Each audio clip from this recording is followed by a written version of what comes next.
Hello, let's chat about the movies. Today I'll be talking about Magnet Releasing's Kiss of the Damned. First off, I am a big fan of Magnet. I'm more prone to see a movie if it's released by them. They do put out a lot of pretty off-kilter, unconventional stuff. Hobo with a Shotgun is one of them. I love that movie. Another one, I wasn't a big fan of it, but I was glad they released it, was the Bobcat Goldthwait God Bless America movie. I felt that was a big step down from World's Greatest Dad, but yeah, they put out a lot of stuff that I'm interested in seeing. Like it's just not typical genre fare. So I saw this one at the Secret Film Festival in Santa Cruz. So it was around like 8 in the morning. It starts at midnight, ended at noon. So it was pretty deep into the set.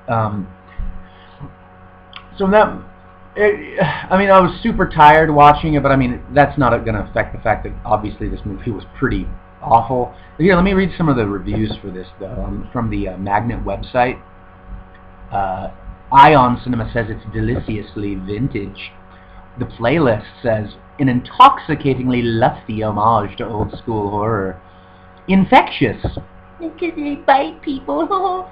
Metro says it breathes new life into vampire trope. They always have to throw in those like puns and shit, like, oh, this movie doesn't suck, that type of thing, you know. The IndieWire says lush and velvety. What the fuck? Are they talking about a bed? IndieWire, lustily sensual. Oh my god. Weaves an intoxicating spell. So that's the kind of reviews you're getting for this film. They're not really saying anything. Lush and velvety? That's what you say about like a fucking cake. You don't say that about a movie. It doesn't make any sense. So this, I mean, right off the bat, like if you read a review like and that was in it, I'd be like, what's this? I'm skeptical now. Movie starts off. It's got what's his name? Milo Ventimiglia. He's got a really long last name. But he's a screenwriter, and he runs into this mysterious and attractive woman in a video store. That's where so many relationships start. Am I right? And they go back to her place, but she's like, oh, I like you. I can't do this. And so of course, you know, she shuffles him out, and of course he can't get her off his mind. And so he comes back, and they have this really awkward make-out scene where she won't let him in, but the door is open, but it's connected with the chain, and they're like making out through, oh shit, through the door frame, and it's just uncomfortable. And she finally lets him in, and he tells him like, I'm a vampire, you know. And so she makes him like tie her down. So it's supposed to be like an S&M type thing. If you're into that type of thing, maybe people would think that's like a hot scene, but I didn't think anything in this movie was remotely sexy. It's just clumsy. It's a really clumsy movie. It's really badly, like, especially all the scenes where they're like out in the woods, like, you know, chasing animals and shit, like to get their food because they don't want to eat people and whatnot.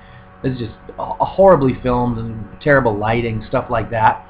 The worst scene, and the acting is just really, really bad, especially from the lead vampire gal's sister ends up coming and staying at her place, and they have like a sibling tension going on. Like, she is particularly crappy actress, the sister, just awful. Like, she's got a horrible accent, and it seems like she doesn't speak English very well, so a lot of the line delivery is really stilted and goofy.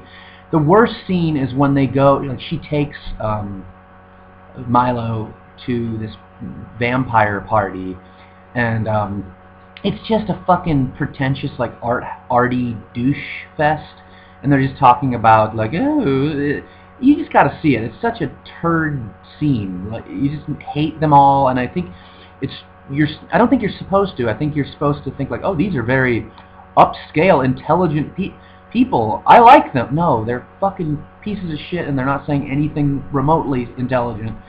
Oh, man. But anyway, there is definitely some laughs to be had, so I would recommend it in that regard.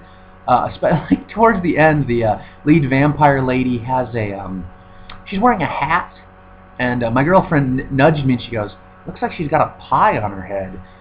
And the hat looks just like it's a fucking pie crust. Like, it was making me laugh so hard looking at that stupid hat. yeah, there's really nothing good about this movie. The one actor who brings some energy to it is, there's a small part with Michael Rappaport. He's like the one kind of recognizable name in the cast, and he just shows up just to get killed pretty quickly. But like, he should have been one of the vampires. He's a ginger, so already he's like averse to the sun. Why didn't he be like, hey, I'm Michael Rappaport. Oh shit, I can't. Oh, get the sun out of my eyes. Like, he would have been a lot more fun to watch, as opposed to these art house douches. Right there, remake the movie. Just have Rappaport be the vampire. That's gonna be a better movie right there, man. Kiss of the Ginger. I'd watch that shit.